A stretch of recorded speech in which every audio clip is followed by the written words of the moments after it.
Question number 99 क्या है कि let F X is equal to 12x² minus 10x की power 4 and G X be a function define as G X is equal to integration of F X D X, जहाँ G zero equal to zero given है and 3 points है be the point at which the tangent of the curve G X passing through the origin.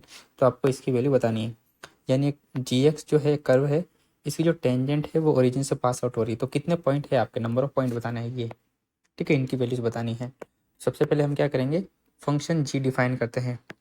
तो उसके लिए F x given है 12x² minus 10x की power 4। तो हमको क्या करना है, G X is equal to integration of F X T X, यानी इंटीग्रेशन 12x² माइनस 10x की पावर 4 डी एक्स। तो वैल्यू कितनी आएगी, ये आएगी 4x³ माइनस 2x की पावर 5 प्लस सी।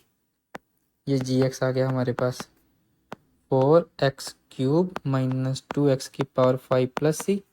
अब गिवन है initial condition G zero equal to zero. तो यहाँ से जब जी जीरो वैल्यू पुट करेंगे सी, तो यहाँ से सी की वैल्यू कितनी आ गई, जीरो। सी की वैल्यू जीरो आए तो जी एक्स फंक्शन डिफाइन होकर के हमारे पास आया 4x³ माइनस 2x की पावर 5। यहाँ तक ठीक है, ये फंक्शन सिंपल है। अब हमको पूछा है टेंजेंट। तो टेंजेंट कैसे निकालेंगे, टेंजेंट की इक्वेशन होती है, इस कर्व के ऊपर टेंजेंट की इक्वेशन होती है y minus y1 equal to D Y by D X X minus x1। ठीक है यहाँ तक। अब हम लेते हैं, एक पॉइंट लेते हैं x1 comma y1 on the curve G X, ठीक है। तो ये जो कर्व है इस जी एक्स के ऊपर है 4x³ माइनस 2x की पावर 5। तो इसको सेटिस्फाई करेंगे, यानी कि हम और ले लेते हैं G X equal to Y. तो y equal to 4x³ minus 2x की पावर 5, ये पॉइंट इसको सेटिस्फाई करेंगे। तो y1 इक्वल टू कितना हो जाएगा, 4x1³ माइनस 2x1 की पावर 5।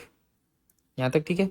अब देखो, हमको D Y by D X निकालना है। तो D Y upon D X कितना आएगा, स्लॉप कितनी आएगी, स्लॉप आ जाएगी आपके 12x² माइनस 10x की पावर 4। हमको किस पॉइंट पर निकालना है, x1 कोमा y1 पर, यानी कि x1 कोमा y1 पे निकालना है। तो 12x x1 का स्क्वायर माइनस 10x की पावर 4, इसमें x1 आएगा, ठीक है। तो ये आपके डिवाई बाई डी एक्स आ गई। तो टेंजेंट की equation y minus y1 D Y by D X put करेंगे इसमें, 12x1 का स्क्वायर माइनस 10x1 की पावर 4 और x माइनस x1। और ये जो टेंजेंट है ये किससे पास हो रही है, पासिंग थ्रू 0,0। इसकी जगह 0 रखेंगे, इसकी जगह 0 रखेंगे। तो माइनस y1 इक्वल टू, ये हो गया 12x1³ हो जाएगा माइनस 10x1 की पावर 5 हो जाएगा। ठीक है, यहाँ तक ये पॉइंट समझ में आ गया।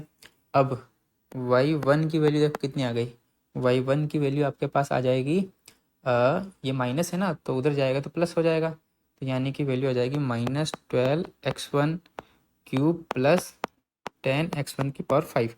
ये y1 और ये y1 इक्वल है, तो दोनों को इक्वल करेंगे कितना आएगा। तो दिस इम्प्लाइज 12x1 की पावर 3 प्लस 10x1 की पावर 5 इक्वल टू, यहाँ से आ जाएगा 4x1³ और माइनस ये हो जाएगा 2x1 की पावर 5। ठीक है यहाँ तक।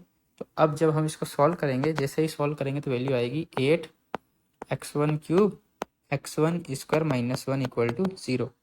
तो यहाँ से x1 की वैल्यू आएगी 0 1 माइनस 1। तो जैसे ही हम वैल्यू पुट करेंगे तो हमारे पास y1 की वैल्यू भी कितनी आएगी, y की वैल्यू जो आएगी x1 की नहीं, तो x1 आया, x की 3 वैल्यूज आएगी, है ना, x की 3 वैल्यूज आएगी 0 माइनस 1 और 1।